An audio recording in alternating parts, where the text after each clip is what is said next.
বাংলাদেশের এভিয়েশন খাতের অপার সম্ভাবনাময় হজরত শাহজালাল আন্তর্জাতিক বিমানবন্দরের তৃতীয় টার্মিনাল চালু হচ্ছে করে এখনও জাপানি কনসোর্টিয়ামের সাথে চুক্তি করতে পারেনি সিভিল এভিয়েশন। এরই মধ্যে জানা গেছে তৃতীয় টার্মিনালের কোটি কোটি টাকার যন্ত্রপাতি দীর্ঘদিন ধরে অচল অবস্থায় পড়ে থাকার কারণে অকেজো হওয়ার সম্ভাবনা তৈরি হয়েছে। হারাচ্ছে এসব আধুনিক যন্ত্রপাতির কার্যক্ষমতা, শেষ হয়ে যাচ্ছে ওয়ারেন্টির মেয়াদ। নির্দিষ্ট সময়ে চালু করতে না পারার কারণে এখন সরকারের মাথায় নতুন করে চাপছে হাজার কোটি টাকার অতিরিক্ত ব্যয়ের শঙ্কা। প্রিয় দর্শক, আজকের পুরো আয়োজন জুড়ে থাকছে কিভাবে অচল হয়ে যাচ্ছে কোটি কোটি টাকার এসব আধুনিক যন্ত্রপাতি, কোন কোন যন্ত্রপাতির ওয়ারেন্টির মেয়াদ শেষ হয়েছে এর মধ্যে, কেন বারবার পিছিয়ে যাচ্ছে তৃতীয় টার্মিনালের উদ্বোধন, আর এতে বাংলাদেশের বিমান চলাচল খাতের উপর কী ধরনের আস্থার সংকট তৈরি হচ্ছে। চলুন পুরো আয়োজনে যাওয়া যাক।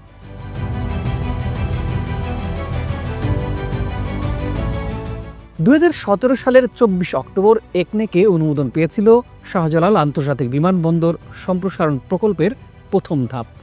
লক্ষ্য ছিল একটা আধুনিক তৃতীয় টার্মিনাল নির্মাণ, যা বছরে অতিরিক্ত 1,20,00,000 যাত্রীকে সেবা দেবে। বিশাল অঙ্কের বাজেট, বিদেশি অংশীদারদের সহযোগিতা আর প্রযুক্তিগত দক্ষতা সমন্বয়ে নির্মাণ কাজ এরই মধ্যে প্রায় শেষ হয়েছে। 21,000 কোটি টাকা খরচ করে গড়ে তোলা হয়েছে হজরত শাহজালাল আন্তর্জাতিক বিমানবন্দরের দৃষ্টিনন্দন নতুন তৃতীয় টার্মিনাল। 2023 সালে লোক দেখানো ওপেনিং করেন শেখ হাসিনা। এরপর কেটে গেছে প্রায় 2 বছর, এখনও চালু হওয়ার নাম গন্ধ নেই। জাপানের একটি কনসোর্টিয়ামকে থার্ড টার্মিনালের অপারেটর হিসেবে নিয়োগ দেওয়ার চুক্তি জুলাইয়ের মধ্যে করার কথা থাকলেও এখনও হয়নি সেই চুক্তি। টার্মিনালটি চালু না হওয়ায় এরই মধ্যে নানা ধরনের ঝুঁকি তৈরি হয়েছে। একাংশের ওয়ারেন্টির মেয়াদ এরই মধ্যে শেষ হয়ে গেছে, মেয়াদ শেষের পথে আছে আরও কিছু যন্ত্রাংশের। ফলে এসব যন্ত্রের ত্রুটি মেরামতে অর্থ খরচ করতে হবে বেসামরিক বিমান চলাচল কর্তৃপক্ষকে।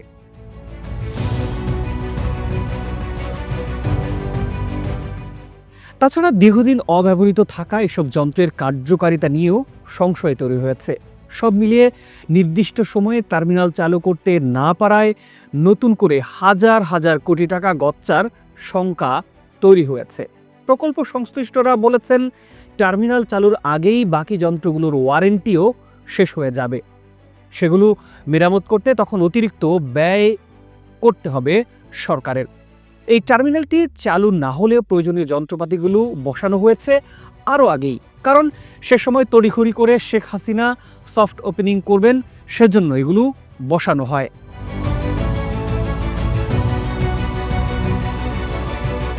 বেবিচুক সূত্রে জানা গেছে অন্তত 20 ধরনের আধুনিক প্রযুক্তির যন্ত্রপাতি দীর্ঘদিন ধরে অব্যবহৃত অবস্থায় পড়ে আছে। কয়েকটির মেয়াদ এরই মধ্যে শেষ হয়ে গেছে, বাকিগুলোরও ওয়ারেন্টি দ্রুত ফুরিয়ে যাচ্ছে। এতে যন্ত্রগুলোর কার্যক্ষমতা নষ্ট হয়ে যাওয়ার আশঙ্কাও তৈরি হয়েছে।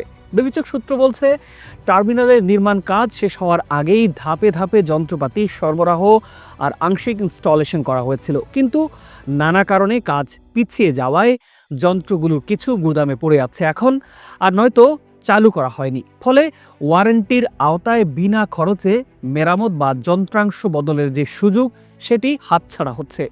বিষয়টি নিয়ে প্রকল্পের একজন কর্মকর্তা নিজের নাম প্রকাশ না করার শর্তে দৈনিক আমাদের সময়কে বলেছেন, আগে যন্ত্রপাতির ত্রুটি চুক্তি অনুযায়ী বা বিনা খরচে মেরামত হতো, এখন অতিরিক্ত অর্থ পরিশোধ করতে হবে।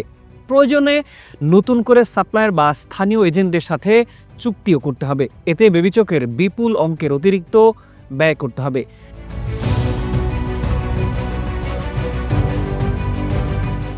তৃতীয় টার্মিনালের রানওয়েতে লাইট সরবরাহকারী এক ব্যবসায়ী নাম প্রকাশ না করার শর্তে বলেছেন, আমার প্রতিষ্ঠান থেকে অন্তত 60 কোটি টাকা মূল্যের বাতি সরবরাহ করা হয়েছে, যেগুলোর ওয়ারেন্টির মেয়াদ শেষ হয়ে গেছে।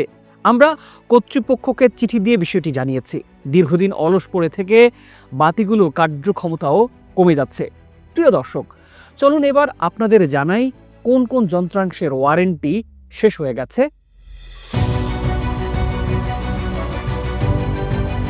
বেবিচকের নথিপত্র থেকে জানা যায় অব্যবহৃত যন্ত্রগুলোর মধ্যে আছে baggage handling system, baggage screening system, নিরাপত্তা পরীক্ষার সরঞ্জাম, flight information display system, visual docking guidance system, common use passenger processing system, resource management system, integrated building management system, telephone exchange, local area network, wireless local area network, public address system, fire alarm system, CCTV, master electronic clock, cable TV system, access control two way radio, optical fibre cable, structured cabling সহ আরও কিছু যন্ত্রপাতি।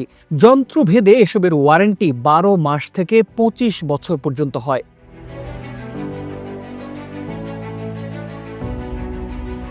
তৃতীয় টার্মিনালে বসানো যন্ত্রের মধ্যে পানি সরবরাহ ব্যবস্থা, পয়ঃনিষ্কাশন ব্যবস্থা, নিষ্কাশন পাম্প, নিরবিচ্ছিন্ন বিদ্যুৎ সরবরাহ, নিরাপত্তা অ্যাক্সেস নিয়ন্ত্রণ, ওয়্যারলেস নেটওয়ার্ক সিস্টেম ও ল্যান্ডস্কেপিংয়ের মেয়াদ এরই মধ্যে শেষ হয়ে গেছে। অন্যদিকে glazing, composite panel, engineering stone, উঁচু মেঝে সিস্টেম, রোলার শাটার, সম্প্রসারণ জয়েন্ট, সিলিং সিস্টেম, সাইনেজ কাজ ও আলোকসজ্জার মেয়াদও ফুরিয়ে গেছে। বিশেষজ্ঞদের মতে উন্নত প্রযুক্তির যন্ত্রপাতি যদি দীর্ঘদিন চালু না থাকে তাহলে আন্তর্জাতিক ফ্লাইট পরিচালনার সক্ষমতা ক্ষতিগ্রস্ত হয়। শুধু খরচ বাড়ে না, যাত্রী সেবাও ভোগান্তিতে পড়ে।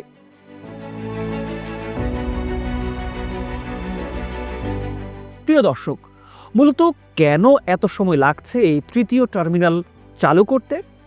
সমস্যাটা আসলে কোথায়? মূলত এই টার্মিনালটি পরিচালনার জন্য জাপানের 4টি প্রতিষ্ঠানের সাথে চুক্তি করতে পারেনি সরকার। জুলাইতে চুক্তি হওয়ার কথা থাকলেও এখনও সেটি করা যায়নি। তবে বেবিচক সূত্রে জানা গেছে জাপানের সাথে চুক্তির বিষয়টি নিয়ে অনেক দূর এগিয়েছে সরকার। হয়তো খুব শিগগিরই একটা সিদ্ধান্তে পৌঁছাতে পারবে। তাছাড়া প্রকল্পের কিছু গুরুত্বপূর্ণ ধাপ এখনও শেষ করা হয়নি, যেমন ক্যালিব্রেশন ও টেস্টিং শেষ হয়নি, টার্মিনালের পূর্ব অংশের কাজও একটু বাকি আছে। এছাড়া 24 ঘন্টা টার্মিনাল সচল রাখতে প্রয়োজন কমপক্ষে 6000 কর্মী, নিরাপত্তার জন্য আরও 4000 প্রয়োজন।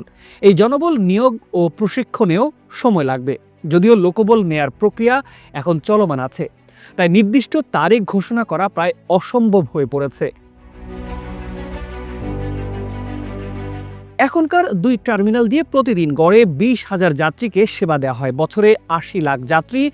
অথচ নতুন টার্মিনাল যুক্ত হলে আরও 1,20,00,000 যাত্রীকে সেবা দেওয়ার সুযোগ তৈরি হবে। কিন্তু সেই সম্ভাবনাই এখন ঝুলে আছে অনিশ্চয়তায়। যদি নির্দিষ্ট সময়ে টার্মিনাল চালু করা যেত তাহলে বাংলাদেশের বিমান খাতে নতুন ইতিহাস তৈরি হতো।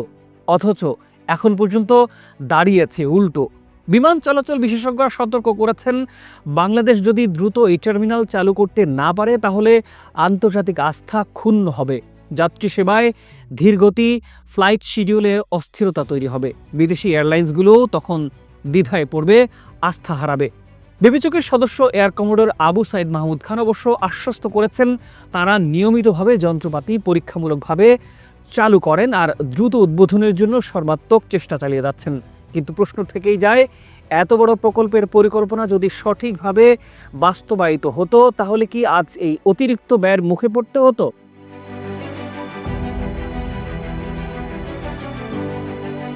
ঢাকার আকাশে প্রতিদিন ওঠানামা করছে যাত্রীবাহী উড়োজাহাজ। প্রতিটি যাত্রীর চোখে ভরসা, নিরাপত্তা আর স্বপ্নের প্রতিচ্ছবি। শাহজালালের তৃতীয় টার্মিনাল সেই ভরসাকে আরও দৃঢ় করার প্রতিশ্রুতি দিয়েছিল, কিন্তু সেই প্রতিশ্রুতি আজ অনিশ্চয়তার ধোঁয়াশায়। কোটি কোটি টাকার যন্ত্রপাতি নষ্ট হওয়ার ঝুঁকিতে বাড়ছে অতিরিক্ত ব্যয়ের আশঙ্কা। প্রশ্ন একটাই, এই টার্মিনাল কি সময় মতো যাত্রী সেবায় যুক্ত হতে পারবে, নাকি অদক্ষ ব্যবস্থাপনার কারণে ইতিহাসে পরিণত হবে এক ব্যয়বহুল শিক্ষা? প্রিয় দর্শক, আজকের প্রতিবেদনটি সংকলন করা হয়েছে দৈনিক আমাদের সময় থেকে। রিপোর্টটি করেছেন সাংবাদিক গোলাম সাত্তার রনি। প্রিয় দর্শক, এই বিষয়টি নিয়ে আপনার মূল্যবান মতামত জানাবেন। আজ এ পর্যন্তই। ভালো থাকুন, সুস্থ থাকুন। খোদা হাফেজ।